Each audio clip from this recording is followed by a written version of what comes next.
Good morning and welcome back. You're watching BT. We're going over to 680 where we join Mike Eppel. We are talking Wall Street, more records. Good morning to you. Yeah, indeed, Melanie. Good morning.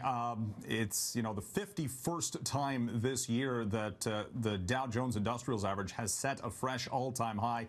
Just a gain of 5 points yesterday. But, consider that in the day or the trading session early on, the Dow was down over 100 points and then it started to climb again. And at the close of trade was up to an all-time high. It came even with a drop for shares of Apple. The still most valuable company in the world saw a drop of about 1.75% on its stock price on reports that the iPhone 8 has not been a big seller, at least not yet. Lukewarm sales results have been reported for the iPhone 8. The iPhone 10 goes on pre-order on October 27th, so a week from today, and then hitting the shelves early November. Big question, will they have enough iPhone 10s for consumers?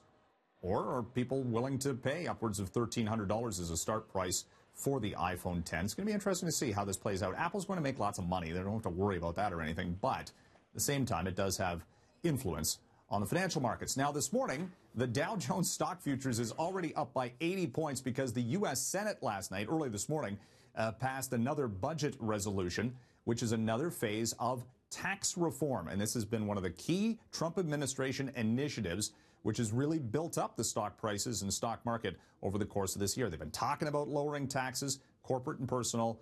Stocks go up as soon as they start hearing about lower tax rates because that leads to higher profitability. So if they get that done before year end, this thing could have further to go. First day of the Sears Canada liquidation sales, and consumers coming away from some of the stores underwhelmed, apparently. But we told you, going back to the Target Canada liquidation sales of 2015, what would happen is that despite some of the signage about things being on sale up to 50%, it's going to take some time for that to actually materialize because the creditors are trying to get as much as they possibly can from selling what's left at Sears because they're owed a lot of money. The pension plans owed a lot of money, so they're not going to discount things 50% immediately, 10% to start, which was pretty much the case yesterday. It'll ramp up over the coming days. This is going to take 10 to 12 weeks before the Sears Canada liquidation is completed. Cheesecake Factory opening at Yorkdale November 21st. 300 jobs are open for people who want to work at the Cheesecake Factory. It's going to be very interesting to see what the prices are on that menu, considering just recently went to the one at Walden Galleria in Buffalo. Couldn't, some of the entrees, $11, $12, pretty affordable. Of course, that's in U.S. dollars. Add 20%. What's it going to be at Cheesecake Factory Yorkdale?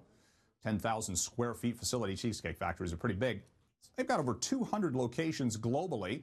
The stock, incidentally, Melanie, is traded on Wall Street. If you like Cheesecake Factory and you want to buy the stock, it's under the ticker symbol CAKE.